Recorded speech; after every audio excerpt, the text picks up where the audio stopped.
Fala pessoal, tudo bem? Nesse vídeo vou estar implementando a fronteira eficiente de Markowitz no Python, que é uma técnica de finanças para se avaliar a relação risco-retorno dentro de um portfólio de investimentos. Então fornece bastante informação aí para investidores que buscam maximizar a aplicação do seu capital. Então vamos utilizar aí essa ferramenta do Python para estar implementando essa técnica. Vamos lá então. Vamos importar as bibliotecas que a gente vai estar fazendo utilização. O NumPy para multiplicação de matrizes e vetores. Vamos importar o Pandas para a criação dos data frames.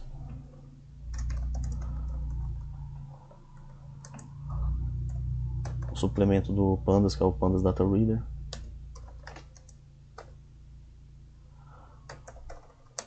O Matplotlib para a criação de gráficos.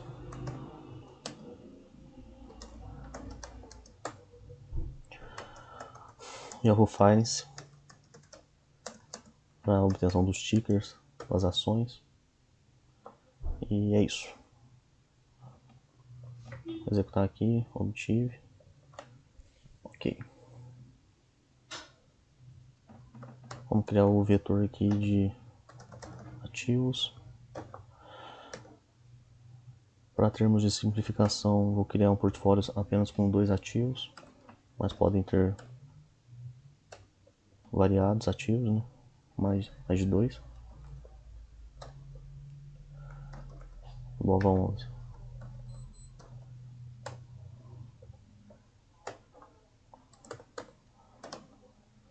Vamos criar aqui o data frame, que vai guardar o preço dessas ações.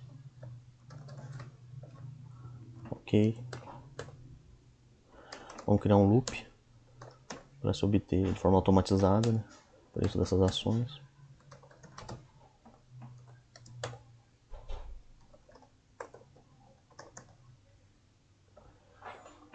Então aqui a gente vai utilizar a função do Yahoo Finance Download para cada ativo, né, no período de 2010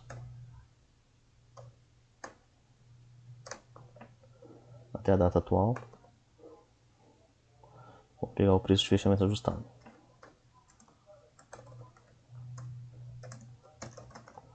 Ok. Vamos executar aqui. Foi coletado com sucesso. Vamos avaliar aqui um overview da base de dados. Temos então aqui os preços históricos da ação da Ambev e do índice Bova 11. Vamos agora dar prosseguimento aqui e fazer uma análise gráfica da evolução do preço dessas ações e desse índice Bova. Primeiramente vamos normalizar com relação à primeira observação, multiplicar por 100, utilizar a função plot do matplotlib e vamos fazer um fig size igual a 10,6. Ok.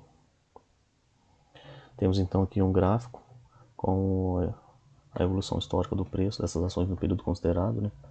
Vemos aqui que a Ambev em todo período teve um retorno maior que o índice Bovespa, demonstrando aí o bom potencial da empresa, né, para geração de lucros e dividendos. Vamos fazer aí uma análise do retorno logarítmico dessas ações. Vou calcular o retorno aqui. Para tal, a gente vai criar aqui a função logarítmica do NumPy.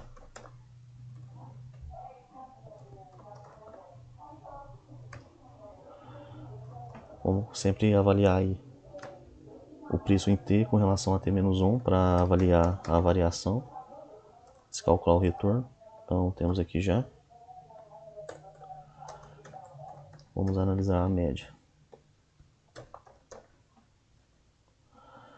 E multiplicar por 250, que são os dias úteis que a bolsa opera no Brasil, para se obter a taxa anualizada. Ok?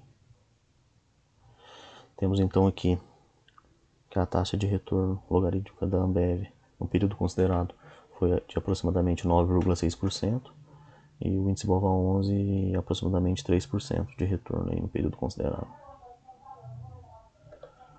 Vamos analisar o grau de correlação entre essas duas ações, né? Lembrando que o BOVA11 é um índice, né? Não uma ação propriamente dita. Um índice com as principais empresas da bolsa. Vamos calcular então aqui com a função correlação e vamos multiplicar por 100 para se obter em termos percentuais. Temos então aqui que o BOVA11 e a Ambev apresentam um grau de correlação de 50,6%, bastante elevado. Então, se uma sobe, outra tende a subir, se uma cai, outra tende a cair. A Ambev tem um peso muito grande aí no índice Bovespa, né? Das principais ações do índice Bovespa aqui no Brasil. Ok? Para a utilização dessa técnica da fronteira eficiente de Markowitz, ao contrário dos últimos vídeos que a gente atribuiu pesos fixos para as ações, aqui a gente vai atribuir pesos aleatórios para se realizar a simulação, né, da combinação ótima do peso dessas ações. Vamos criar então aqui um vetor de pesos com a utilização do np.random para os dois ativos.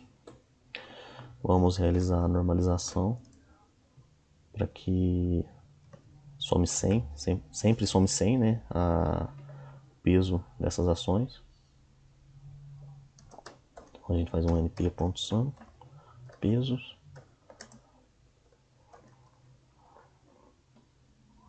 Ok, executamos aqui.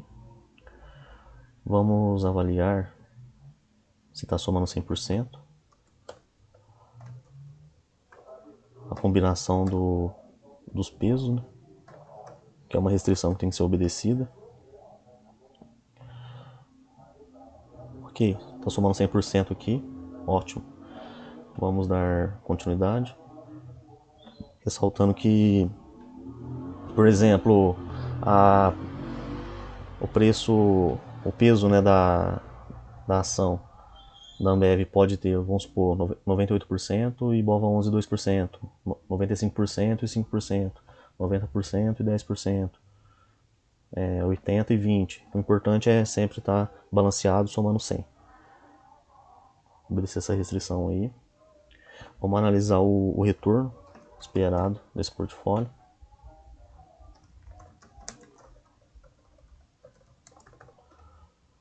Vamos fazer aqui um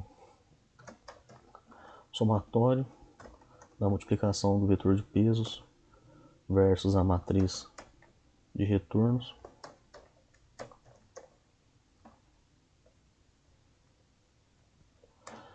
Vezes 250, ok.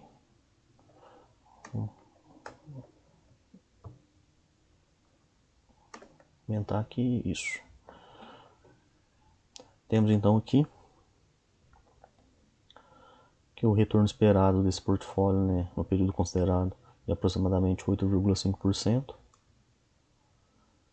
Vamos calcular agora a variância desse portfólio.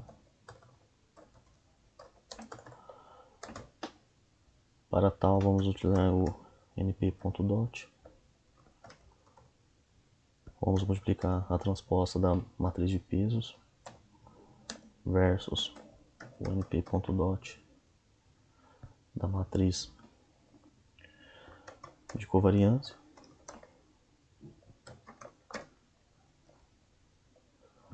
A gente multiplica por 250 para se obter a taxa anualizada. Por fim, multiplicamos pelo vetor de pesos não transposto. Temos aqui a variância então do portfólio, aproximadamente 5,8%. Agora vamos calcular a volatilidade desse portfólio, para ver quanto que ele variou no tempo aí considerado.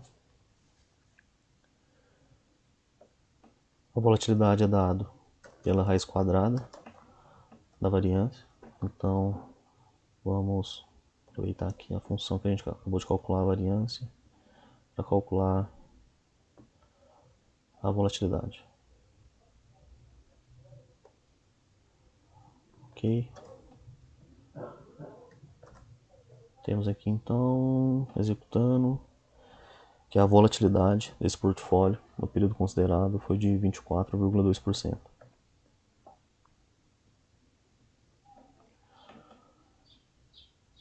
Vamos agora fazer as simulações. Vamos para a parte de simulações agora. Para isso, eu vou criar um vetor de retornos, um vetor vazio que vai ser preenchido com os valores simulados, um vetor de volatilidade, também vazio, vai ser preenchido com as simulações. Ok. Vamos criar um loop para que essa simulação seja realizada 1000 vezes, para se calcular a combinação de pesos. Lembrando que pode ser 99 para Bev, 1% para Bova, 95,5, 90,10, 80,20, 70,30. Essa simulação vai criar essa combinação de pesos. Então vamos aqui criar novamente dois números aleatórios, né, para as duas ações. Vamos normalizar para que sempre some 100%. Uma restrição tem que ser obedecida nessa simulação. Então, para cada simulação, a gente guarda o valor respectivo.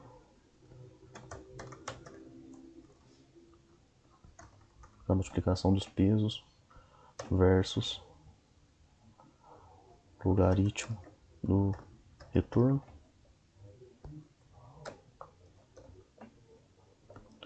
E a gente multiplica por 250 para obter essa taxa anualizada. Ok. Mesmo para a volatilidade, vamos guardar aqui um valor, o valor simulado.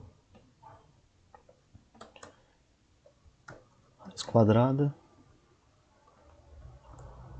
o np.dot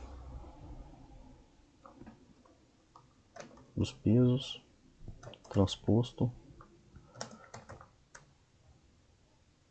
o np.dot da matriz de covariância do retorno,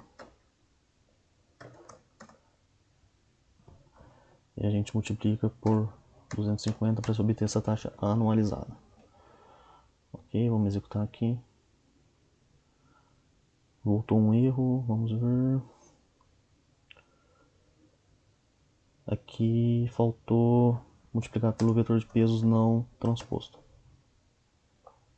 Ok. Foi realizada a simulação aqui então. Vamos dar continuidade. E agora a gente vai criar um data frame com esses dois vetores que acabaram de ser simulados, né? Essa combinação, esse par volatilidade e retorno. Então, para isso, a gente vai criar esse portfólio aqui, que vai ser um data frame, pd.dataframe. Vamos criar aqui retorno com o vetor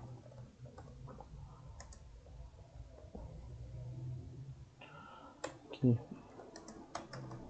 pf_hat, que a gente atribuiu para os retornos, e volatilidade para o vetor de volatilidade. Temos aqui então, vamos executar. Foi criado esse data frame. Vamos avaliar aqui. Port. Então temos aqui a combinação do par retorno-volatilidade das simulações que foram realizadas. Agora a gente pode criar um gráfico, né, que é a fronteira eficiente de Markowitz propriamente dita, que vai demonstrar aí a combinação ótima, né, dessa combinação, desse par, volatilidade e retorno. Vamos criar aqui então o gráfico com a fronteira eficiente, gráfico fronteira eficiente. Para isso a gente vai utilizar o plot do matplotlib. O eixo X a gente vai atribuir a volatilidade. Opa. O eixo Y a gente vai atribuir o retorno. O tipo do gráfico vai ser de scatter plot. Então atribuímos aqui scatter. E podemos colocar um tamanho de figura igual a 10,6 novamente. O eixo X, vamos renomeá-lo para volatilidade esperada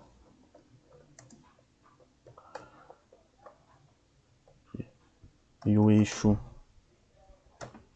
Y, vamos renomeá-lo para retorno esperado. Vou colocar entre aspas por ser uma string. Ok. Vamos executar aqui.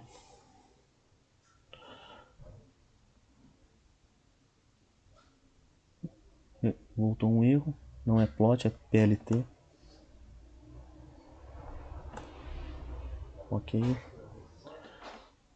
Temos então aqui o gráfico com a fronteira eficiente de Markowitz. Percebemos através desse gráfico, né, que para um retorno maior, mais elevado, né, a volatilidade também é mais elevada. Percebemos aqui então, por exemplo, conforme vai caindo a volatilidade, o retorno também vai diminuindo. Então, para se ter um retorno maior, precisa-se incorrer num risco maior. Então, essa fronteira eficiente de Markowitz demonstra a fronteira eficiente aqui com o par, né, retorno e volatilidade, que minimiza o risco e maximiza o retorno do portfólio de investimentos. Então, uma técnica bem interessante aí para ser utilizada para investidores do mercado financeiro, para se analisar o retorno, volatilidade e risco das aplicações de capital dos investidores. Então é isso, por esse vídeo é isso.